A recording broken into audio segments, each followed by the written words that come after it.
साहेब, आज दो संतों के बीच में ज्ञान चर्चा होने जा रही है। एक तरफ है संत रामपाल जी महाराज और एक तरफ है अनिरुद्धाचार्य जी। आप अंत तक वीडियो में बने रहें और फिर अपनी राय कमेंट में जरूर दें कि कौन सही है। पूजा करें तो करें किसकी, जाएं तो जाएं किस मार्ग पर जाएं, कुछ समझ नहीं आता। आइए हम थोड़ा सा समझने का प्रयास करते हैं कि हमें क्या करना चाहिए। शाबाश बेटा, बहुत बढ़िया मुन्ना। देखो, भगवान की पूजा करो या भगवान के भक्त की बात एक है। कदर मचा रखे नकली संतों, आचार्यों, शंकराचार्यों ने दुनिया डबो दी। पूजा करें तो करें किसकी, आज इसी सवाल को विस्तार से क्लियर करने के लिए हम आपके बीच दो संतों के आध्यात्मिक विचार लेकर आए हैं। इस आध्यात्मिक ज्ञान चर्चा में एक तरफ हैं अनिरुद्ध आचार्य जी महाराज और दूसरी तरफ हैं संत रामपाल जी महाराज। इन आध्यात्मिक संतों में किसका ज्ञान उत्तम है, कमेंट करके हमें अपनी राय अवश्य दें। अगर इस चैनल पर आप पहली बार आए हैं तो फटाफट से वीडियो को लाइक और चैनल को सब्सक्राइब जरूर कर दें। तो चलिए वीडियो शुरू करते हैं। अच्छा, कई बार ये प्रश्न खड़ा होता है लोगों के अंदर कि ये शिव कौन है, ये भगवान शंकर कौन है, ये राम कौन है, ये कृष्ण कौन है, ये दुर्गा मैया कौन है। हम नाम किसका जपें, कंफ्यूज हो जाते हैं लोग। दुर्गा जी का नाम जपें कि राम जी का नाम जपें कि शंकर जी का नाम, क्या नाम जपें। कोई राम राम जपने को कहता है, कोई कृष्ण कृष्ण जपने को कहता है, कोई नारायण नारायण जपने को कहता है, कोई ओम नमः शिवाय जपने को कहता है, तो कोई दुर्गा माँ की उपासना बता के चला जाता है। अब लोग कंफ्यूज हो जाते हैं कि जपें तो जपें क्या, पूजा करें तो करें किसकी, जाएं तो जाएं किस मार्ग पर जाएं, कुछ समझ नहीं आता। आइए हम थोड़ा सा समझने का प्रयास करते हैं कि हमें क्या करना चाहिए। आज भागवत के प्रथम अध्याय के प्रथम श्लोक जो महात्मा है उसमें ही स्पष्ट हो गया है कि सच्चिदानंद रूपाय विश्वोत्पत्त्यादि हेतवे। अब यहाँ से स्पष्ट ये हो रहा है कि भगवान कौन है। ऐश्वर्यस्य समग्रस्य धर्मस्य यशः श्री ज्ञान वैराग्य और चैव षड्नाम भगितीर्णः। जिसमें 6 गुण हो वो भगवान है। हाँ भाई, जिसमें बल अधिक हो से बलवान कहते हैं, जिसमें धन अधिक हो से धनवान कहते हैं, और जिसमें भग हो उसे भगवान कहते हैं। भग मतलब 6 चीजों के समूह को भग कहते हैं। जिसके अंदर ज्ञान हो, वैराग्य हो, ऐसे परमात्मा को भगवान कहते हैं। और यह भगवान ही 3 रूपों में, जब भगवान को सृष्टि करनी हुई तो भगवान 3 रूपों में प्रकट हो गए। वह राम ही, वह नारायण ही शिव रूप में प्रकट हो गए, वह नारायण ही ब्रह्मा रूप में प्रकट हो गए, और 3 बनकर के इन्होंने सृष्टि को उत्पन्न किया, पालन किया और शिव बनकर संहार कर दिया। तो सत्य चित आनंद, हाँ, ये जो 3 है ना, सत्य चित आनंद, ये ब्रह्मा विष्णु महेश का स्वरूप है। वह एक ही 3 भागों में विभक्त होके अनेक लीलाएं कर रहे हैं, अनेक लीला। और हम कंफ्यूज होते हैं कि ब्रह्मा ये तो फिर विष्णु बड़े, तो फिर शिव बड़े, तो ये बड़ा। कोई बड़ा और कोई छोटा नहीं है। और हमारे नारायण, हमारे सनातन धर्म में जो भगवान है वो एक ही है। एको ब्रह्म द्वितीयो नास्ति। ईश्वर एक है, ना 2 थे, ना 2 हैं और ना 2 हो सकते हैं। ईश्वर एक ही है। वह एक ही जब संकल्प लेते हैं तो एको हम बहुत श्यामा, एक ही बहुत हो जाते हैं, एक ही बहुत बन गए। ये संकल्प मात्र की लीलाएं हैं। तो परमात्मा सच्चिदानंद रूपाय विश्वोत्पत्त्यादि हेतवे, वो विश्व की उत्पत्ति, पालन और संहार करते हैं। दोस्तों, अभी आपने सुने अनिरुद्ध आचार्य जी महाराज के आध्यात्मिक विचार। आइए अब सुनते हैं संत रामपाल जी महाराज के आध्यात्मिक विचार। ब्रह्मा और विष्णु और शिव और रुद्र, महेश्वर जिसको कहते हैं, ये भगवान नहीं है, ये ईश नहीं है। इसलिए दास कहता है कि 3 मुख्य रूप में दास के प्रवचनों में ये ब्रह्म समझो। एक सरब्रह्म, एक अक्षर ब्रह्म और तीसरा परम अक्षर ब्रह्म। तो इन 3 प्रभुओं का ज्ञान जब हमें होगा तो हम पूरे दातम ज्ञान को आसानी से समझ सकेंगे। ये ज्ञान हमें होगा कहाँ से? हमारे सदग्रंथों से। हमारे सदग्रंथ कौन से हैं? जैसा आपको अभी बताया, हमारे सदग्रंथ हैं, सदशास्त्र हैं, पवित्र पांचों वेद, ऋग्वेद, सामवेद, अथर्ववेद और यजुर्वेद, और पांचवा वेद सूक्ष्म वेद जो परमात्मा स्वयं आकर ज्ञान देता है। और ये हिंदू धर्म के गुरुजी बताते हैं पांचवा वेद महाभारत है। पांचवा वेद महाभारत, ये इनकी अपनी सोच है। ये पांचवा वेद महाभारत नहीं है। वैसे तो कितने वेद बना लो, ज्ञान अपने मर्जी से, जैसे बोध माने ज्ञान ही होता है। 18 बोध 18 ज्ञान ये पुराण है।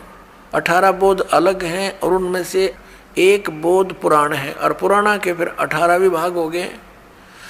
इस प्रकार हमने इस तत्व ज्ञान को समझना है।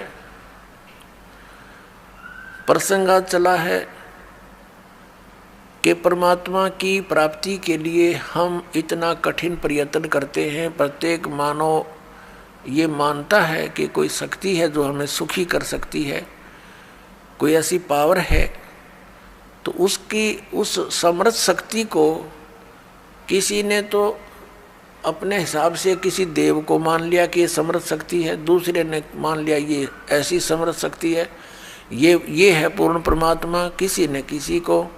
तो ये निर्णय कहाँ से होगा कि पूर्ण परमात्मा कौन है? जैसे आपके समक्ष श्री ब्रह्मा जी रजगुण, श्री विष्णु सतगुण, श्री शिव जी तमगुण, ये तो रिजेक्ट होगी, ये गॉड नहीं है, ईश नहीं है, क्योंकि इन्हीं के इतिहास में लिखा है, इनके पिता ने बोला है, सदाशिव ने कह दिया। ठीक है, अब ये सदाशिव कौन है? ये कहता मेरा एक ओम अक्षर है। ओम अक्षर किसका है? ब्रह्म का। तो ये ब्रह्म ही सदाशिव रूप में प्रकट हो गया। जैसे गीता ज्ञान देते समय इसने अपना वास्तविक रूप दिखाया, श्री कृष्ण से बाहर निकल के, और इतना लंबा चौड़ा ऊपर तेज बहुत घना इसके शरीर में, और इसके भयंकर रूप को देखकर अर्जुन जैसा योद्धा भी कांप रहा है और कह रहा है कि भगवान आप तो देवताओं को भी खा रहे हो, सिद्धों की सिद्ध भी आपके, ऋषि भी आपके सामने मंगल कामना कर रहे हैं, आप किसी को नहीं बख्श रहे हैं। तो 11वें अध्याय के 32वें श्लोक में कहता है कि मैं काल हूँ भाई और अब प्रवृत्त हुआ हूँ। श्री कृष्ण काल नहीं थे। श्री कृष्ण जी ने पहले कभी अपने आप को काल नहीं कहा, बाद में कभी उसने काल नहीं कहा, और उनके पास आकर के सब ग्वाल बाल गोपिकाएं तथा पशु पक्षी भी प्यार पाते थे। तो श्री कृष्ण काल नहीं थे, ये काल था श्री कृष्ण यानी विष्णु जी के पिताजी, जो इनको भी यहाँ अज्ञान से परिपूर्ण करके रोके हुए हैं। अपनात्मा उस कौन से परमात्मा की हम भक्ति करें, इसका निर्णय हमारे सदग्रंथों में। सदग्रंथ आपको बता दिया, ये 5 वेद, और इन 4 वेदों का निष्कर्ष संक्षेप श्रीमद् भगवत गीता में इस ब्रह्म ने ही बोला है, जो अभी विष्णु और ब्रह्मा जी को कह रहा था कि तुम ईश नहीं हो, तुमने अपने आप को ईश मानकर, कर्ता मानकर बहुत भारी गलती की है, बड़ा अचरज किया है, असंभव बात की है, तुमने कही है तुमने।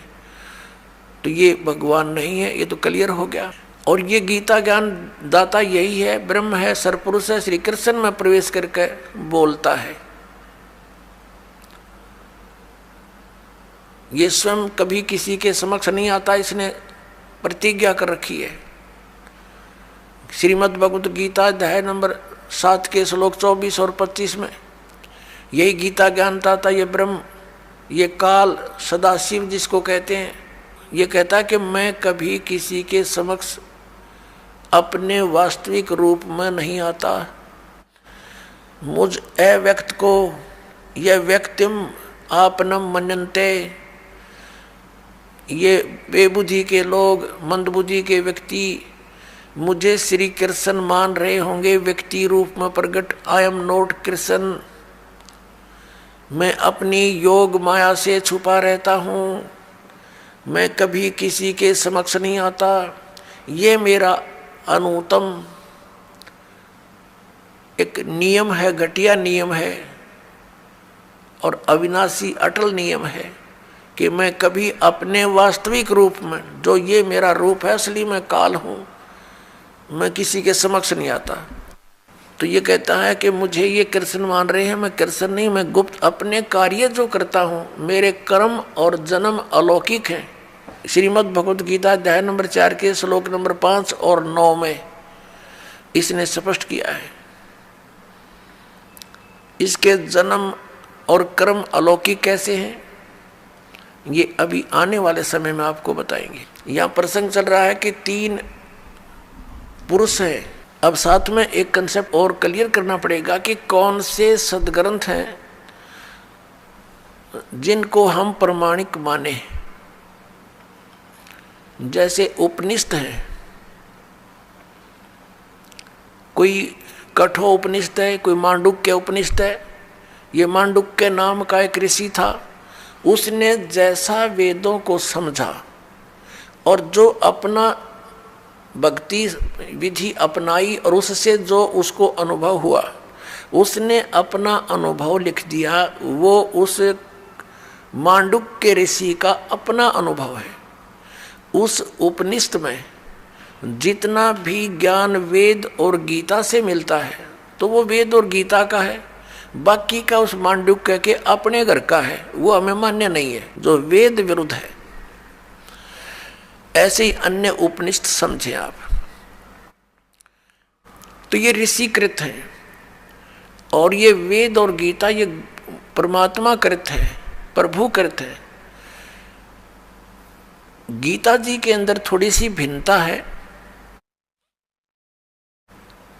जैसे जो ज्ञान वेदों वाला है वो सही है, कुछ ज्ञान में इसने अपनी अटकल लगाई है। ब्रह्म ने जो वेदों में ज्ञान दिया वो तो पूर्ण परमात्मा ने दिया है, इसके अंदर फीड कर दिया, इसका उसमें कोई रोल नहीं रहा। लेकिन आगे इसने ज्ञान दिया है तो ये बीच में इसका ये कहा जाता है कि ब्रह्म दत्त, ये ब्रह्म ने दिया ज्ञान।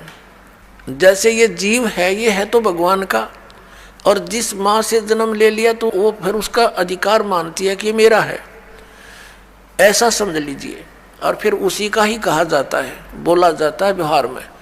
तो ऐसे ही चारों वेद पूर्ण परमात्मा ने दिए थे, इसके अंदर फीड कर दिए थे अंतःकरण में ब्रह्म के, सरपुरुष के। इस सरपुरुष ने, ब्रह्म ने अपने श्वासों के द्वारा इसको बाहर निकाला, अपने आप निकल के समय आने पर समुद्र के अंदर फिर इसने बाद में चारों को छुपा दिया था, जो बाद में सागर मंथन करने पर ब्रह्मा जी को प्राप्त हुए। एक इसने नष्ट कर दिया, 5वां वेद, जो जिसके देने के लिए परमात्मा को स्वयं आना पड़ता है। प्रत्येक युग में आते हैं और वो सच्चिदानंद घन ब्रह्म की वाणी वो स्वयं बोलकर हमें ज्ञान देकर जाते हैं, हमारा कल्याण करवाते हैं। तो उस वेद ज्ञान को इसने भी पढ़ा, उसके आधार से फिर इसने गीता में वेदों वाला ज्ञान दिया।